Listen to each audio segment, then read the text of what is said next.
Desde hace muchos años que sigo a Ted, que me gusta mucho escuchar sus charlas, y la verdad que soy un admirador. Desde el momento que me dijeron la posibilidad de pasar del otro lado de la cámara o del otro lado del escenario, la idea me encantó. El problema fue cuando me dijeron de qué les gustaría que hablase. Me dijeron de ser distinto. Ahí puse freno de mano y me puse a pensar de nuevo porque realmente no estaba seguro de poder y estar capacitado de hablar de eso. Además me dio mucho miedo. ¿Cómo hablar de un tema semejante? Primero, si nunca lo había pensado, nunca lo había analizado. Nunca me lo habían preguntado. Y sin sonar pedante o arrogante, ¿cómo hablar de ese tema? Pero me encantó el desafío. El camino a pensar, a llegar hasta ahora, ponerme enfrente de la cámara y analizar qué me pasó, cómo lo fui sintiendo, cómo se fueron dando todos estos pasos en mi carrera para llegar a donde estoy parado ahora. Y la verdad que lo disfruté mucho y me gustó y espero que sepan entenderlo, que trato de abstraerme un poco de quién soy y simplemente explicarlo como un espectador que fue viendo cada paso. Resulta que a los 15 años nada, absolutamente nada hacía pensar que yo me iba a destacar para nada en el básquet, absolutamente. Era un chico prodigio para nada, no era un LeBron James o un Messi o un mismo Scola Nozioni en el básquet, que a los 15 ya se sabía que iban a jugar en un futuro en la selección nacional. Mi caso era muy distinto, era muy flaquito, muy chiquito.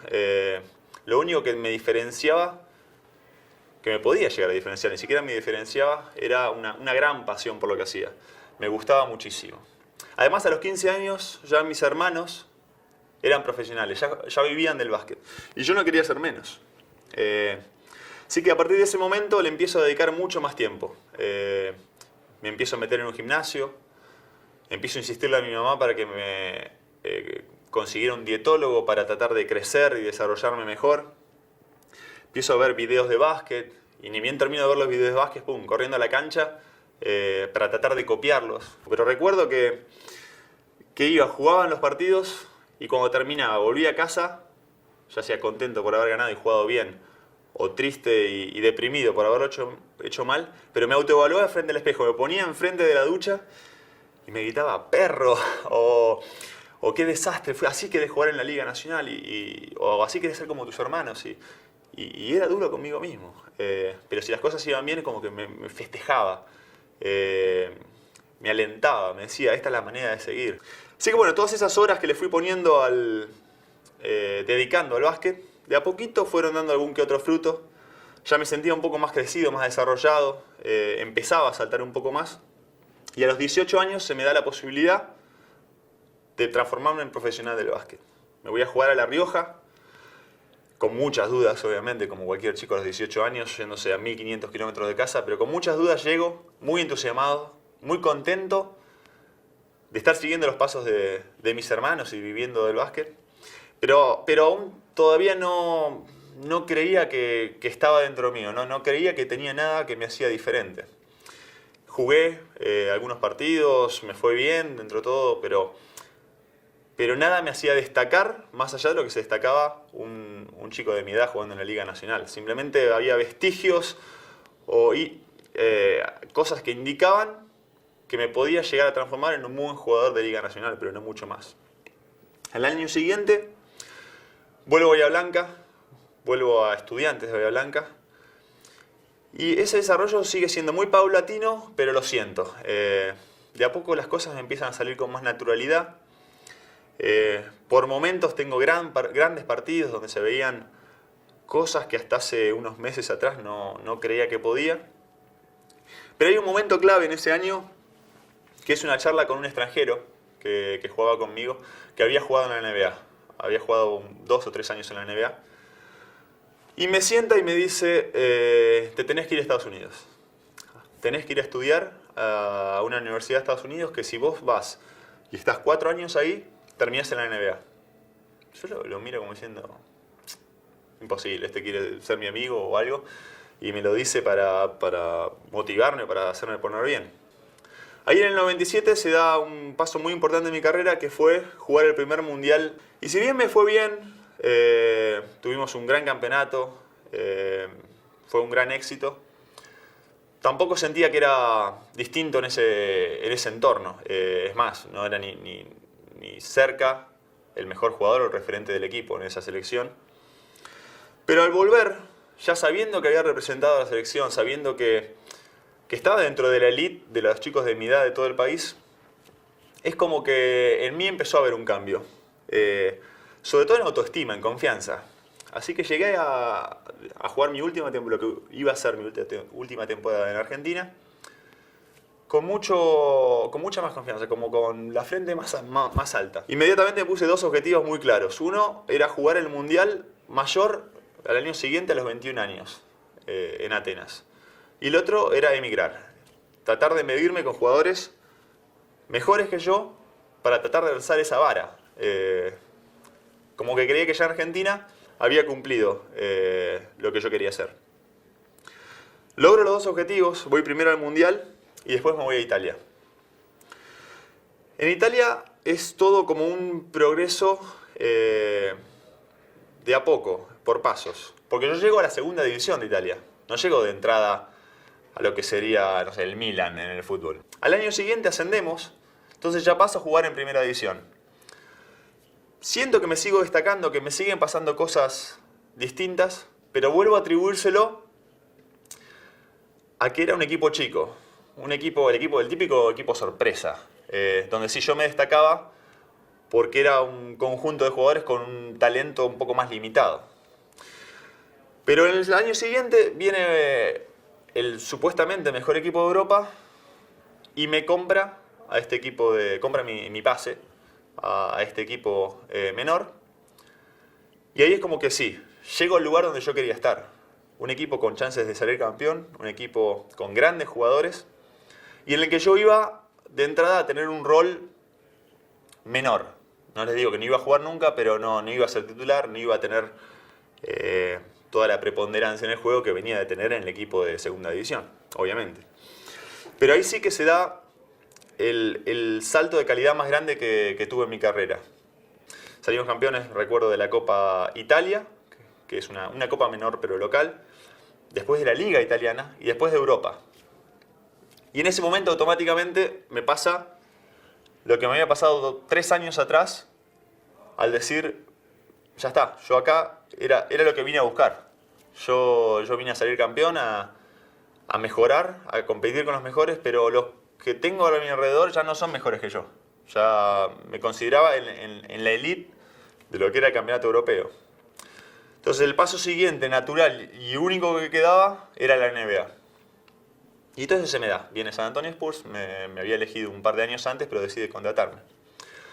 Y bueno, y llego a un mundo totalmente distinto, que había visto solo por televisión hasta hace 5 o 6 años atrás, en el que realmente ni esperaba llegar y ser parte de él, pero bueno, se me dio, estaba ahí y no me iba a quedar con eso, sino que quería mejorar, quería triunfar y quería hacerlo bien.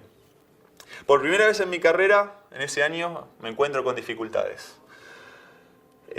No lograba tener una asiduidad de juego, una regularidad que yo creía que podía tener.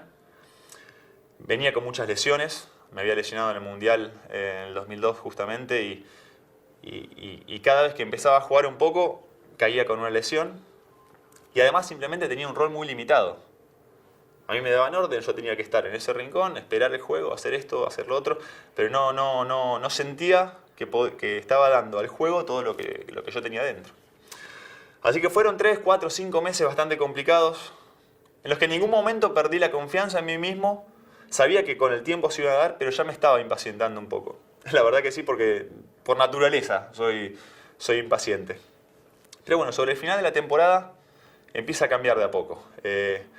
Noto en mis compañeros y en el cuerpo técnico como una confianza superior. Ya por momentos me dejaban 25, 30 minutos en la cancha. Cerraba los juegos, me nombraban alguna jugada para mí, para que yo definiera. Y eso me empezó a sentir bien.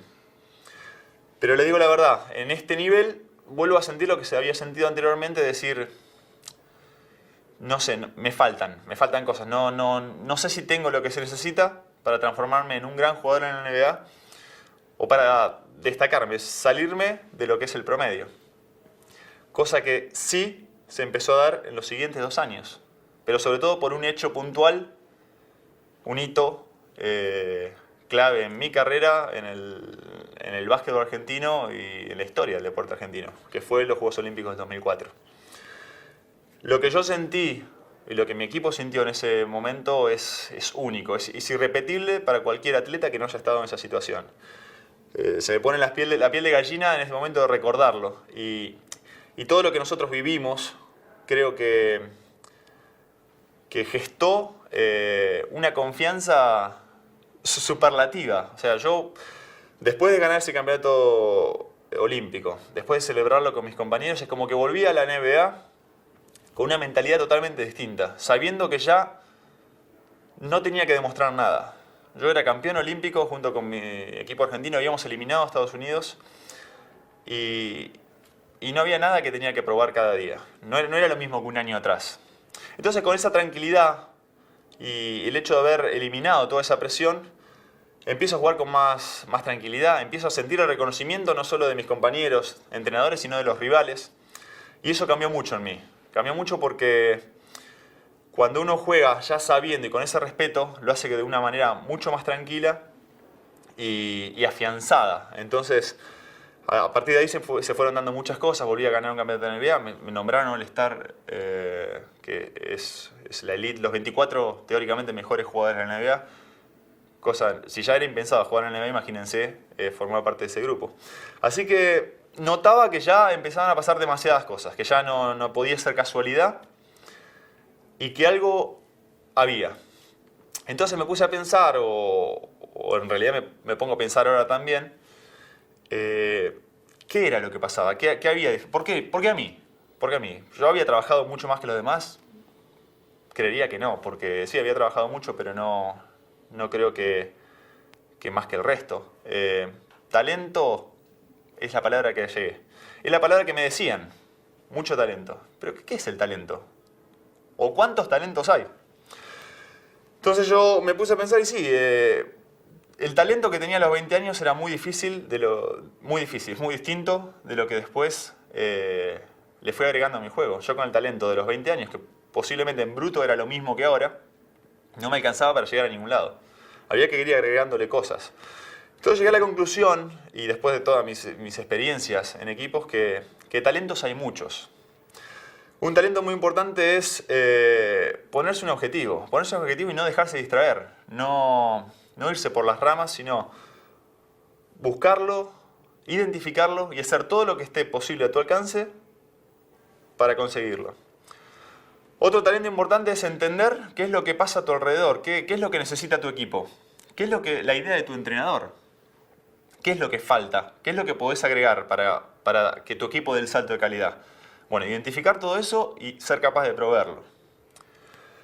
Otra cosa importante es saber en determinados momentos relegar el lucimiento personal para que tu equipo gane. O sea, yo puedo hacer, yo o cualquiera, 30 puntos en el equipo y disfrutarlo, porque es verdad, es divertido, entretiene. Pero cuando das el siguiente paso, por ahí tienes que hacer 10. Y después llamar la atención y buscar a tu compañero para que tu compañero también esté bien. Otro talento muy importante, que lo acabo de decir también recién, es el disfrutar de jugar con tus compañeros. No estar siempre pendiente de lo que hace uno, sino ponerse contento cuando doy un pase y mi compañero define. Cuando veo que un debutante que está jugando conmigo va creciendo y se va desarrollando en un jugador superior. Porque además de sentirse bien y de altruismo, ayuda al equipo. Cuanto mejor sean mis compañeros, mejor va a ser mi equipo y más chance voy a tener de ganar. Y el último, pero no menos importante, es el de entender tus limitaciones. Hay simplemente momentos que no se puede todo. Por más que uno se crea con capacidad para hacerlo, hay momentos que no da. Que hay un equipo que te supera, una estrategia que es más importante que el lucimiento personal. Y yo he tenido la suerte, posiblemente en todos mis equipos, de jugar con algunos de los mejores jugadores con talentos no habituales, no de los que se ve y los que se lucen, pero que eran los primeros a levantar la mano cuando había que defender al mejor rival. Eran los primeros que iban a fajarse adentro cuando el partido se ponía duro y que en ningún momento pensaron o contemplaban la posibilidad de que hablaran de ellos en la nota post partido, en que el fan cantara su nombre. No era el objetivo era poner su granito de arena para que el equipo ganara y ahí sí festejar todos juntos. Creo que esos 5 que nombré son los que hacen que todo se junte para que formar un equipo ganador y un jugador completo. Son cosas importantísimas para poder marcar una diferencia con el de al lado. Hay jugadores que tienen 1 y les alcanza, otros que tienen 3, otros que pueden reunir los 5 y son los que marcan una diferencia. Pero no se queden con la sensación, con la idea de que el talento es solamente hacer la jugada linda, porque no lo es. Todo esto que acabo de explicar fue lo que me sirvió para destacarme en el mundo del básquet. Algo a lo que le dediqué básicamente mi vida entera, pero que lamentablemente tiene una fecha de vencimiento. Y una fecha de vencimiento que no es a los 65 o a los 70 años como a un abogado, un contador o un trabajador cualquiera.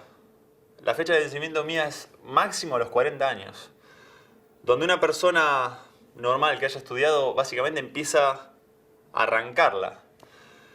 ¿Cómo afrontar eso? Cuando sé que empieza una vida nueva, una vida distinta, fuera del deporte, en la que nunca me he manejado. Una vida en la que no va a haber las secreciones de adrenalina o la clase de emociones que yo viví con anterioridad. Pero es normal, no van a estar. ¿Cómo repetir las sensaciones que yo tuve cuando sonó el silbato final en Atenas y me abracé casi llorando con mis amigos y compañeros de la selección festejando una medalla dorada? Imposible. ¿Cómo repetir el cosquilleo en el estómago, la presión que sentí antes del partido número 7 contra Detroit en las finales del 2005, sabiendo que había 20.000 personas en la cancha mirándonos, más de 100 millones en sus casas mirándolo por televisión, y con la certeza de que no había un mañana, de que no podía fallar? Era el que ganaba, festejaba, el que perdía, a casa con la cabeza gacha. ¿Cómo repetir eso? No se puede. ¿Cómo hacerlo a los 40 años? Cuando uno acaba de llegar simplemente a la mitad del trayecto. ¿Cómo será el segundo tiempo de mi vida? Cuando sé que absolutamente nada de lo que haga de ahora en más va a ser ni remotamente parecido a lo que hice con anterioridad, a lo que hice antes, a los 30, a los 28, a los 32. ¿Cómo tratar de sobresalir, de destacarme en lo que decida hacer de ahora en más? Y lo que más me hace pensar y evaluarlo es, ¿realmente me interesa? Gracias.